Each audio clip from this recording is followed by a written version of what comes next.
నా అంత దురదృష్టవంతురాలు ఎవరుండరేమో తులసి. నిన్ను బయటికి వెళ్లకుండా ఆపేస్తే హరీష్ ని కాపాడేదెవరు? ఆయన్ని బయటికి తీసుకొచ్చేదెవరు? మీ అన్నయ్య ఇంకా జైలుకి వెళ్లాల్సిందేనా? నీ అన్నయ్య ఉండగా బావగారు జైలుకి ఎలా వెళ్తారమ్మా? అన్నయ్య బాధపడకమ్మా. ఒక చెల్లి అన్నయ్యని కాపాడలేకపోవచ్చు, కానీ ఒక అన్నయ్యగా చెల్లి కన్నీళ్లు పెట్టుకుంటే మాత్రం చూస్తూ ఉండలేను. బావగారిని ఎలాగైనా సరే బయటికి తీసుకొస్తానని నీకు మాటిస్తున్నాను.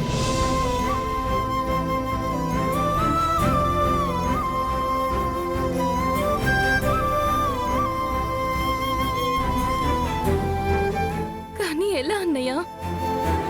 ఇంట్లో అమ్మా నాన్న అడ్డుపడుతున్నారు కదా. వాళ్ళు తులసికి అడ్డుపడగలరేమో గాని నన్ను ఆపలేరు. ఈ అన్నయ్య మాట మీద నీకు నమ్మకం ఉంది కదా, ఆ నమ్మకాన్ని నిలబెట్టుకుంటానమ్మా. నువ్వు ధైర్యంగా ఉండు. తులసి, ఆ కేస్ ఫైల్స్ తీసుకుంటారా?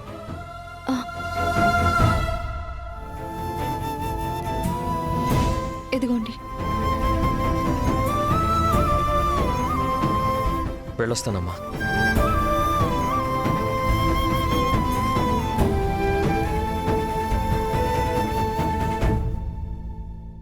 ఆగో ఆగో ఆగో.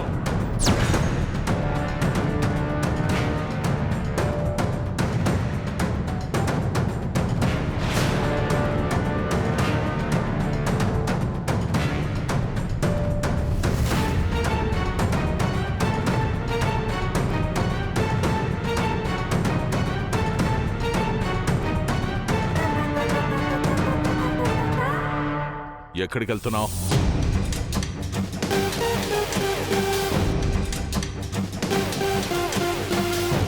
ఆ హరీష్ని విడిపించడానికే కదా? అవునన్నా.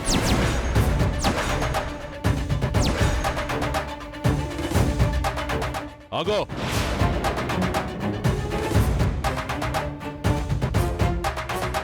నువ్వు బయటికి వెళ్ళడానికి వీల్లేదు. ఎందుకు వీల్లేదు నాన్న? వీల్లేదు అంటే వీల్లేదు అంతే.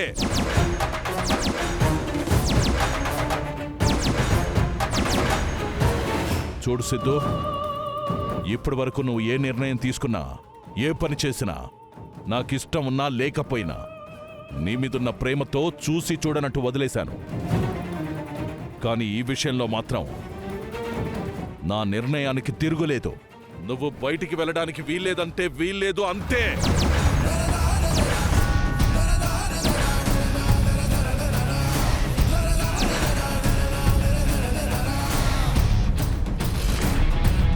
నాన్న, అసలు మీరేం మాట్లాడుతున్నారో కనీసం మీకైనా అర్థమవుతుందా? అక్కడ అవతల ఉన్నది ఎవరో బయట వ్యక్తి కాదు నాన్న, ఈ ఇంటికి అల్లుడు. కాపాడాల్సిన బాధ్యత నా మీద, మనందరి మీద ఉంది. ఎవరికి రాలుడు? ఎప్పుడైతే వాడు పోలీస్ స్టేషన్ మెట్లెక్కాడో అప్పుడే వాడికి ఇంటితో సంబంధం తెగిపోయింది.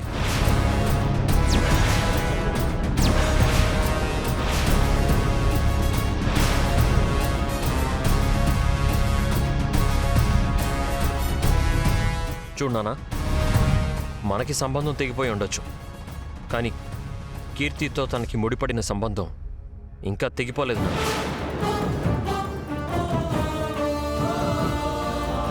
హరీష్ మీకేం కాకపోవచ్చు నాన్న, కానీ నా చెల్లెలి మెడలో తాళి కట్టిన భర్త నాకు బావ.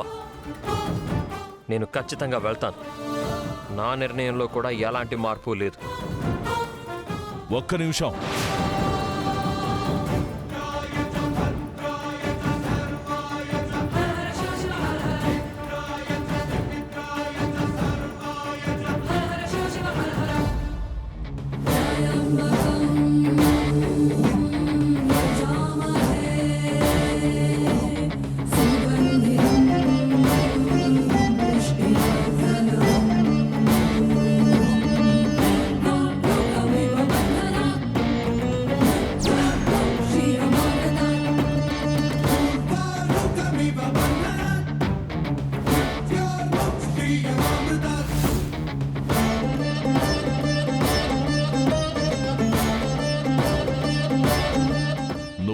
కండువా దాటి వెళ్తే గనక నా పరువు మర్యాదల్ని మంట కలిపినట్టే.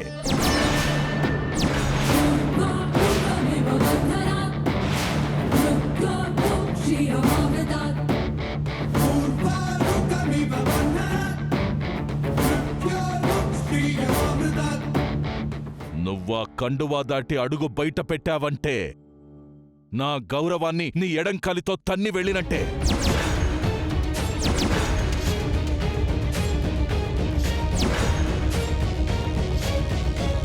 గౌరవం లేని ఈ బసవరాజు బతికున్న శవంతో సమానం.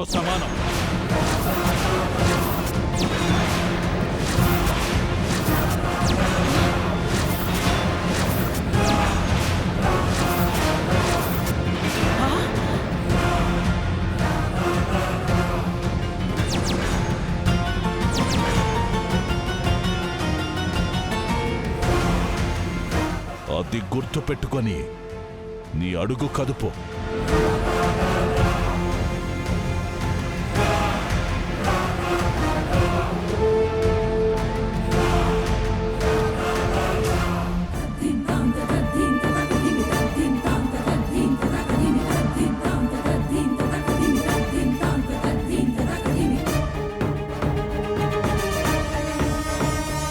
మావయ్య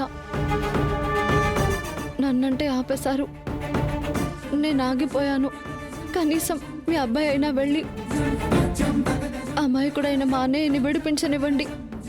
మీకు దండం పెడతాను. చూడు, ఇది మా తండ్రి కొడుకులకు సంబంధించిన విషయం. మధ్యలో ఎవరు మాట్లాడొద్దు, అడ్డు రావద్దు. అర్థమైందా?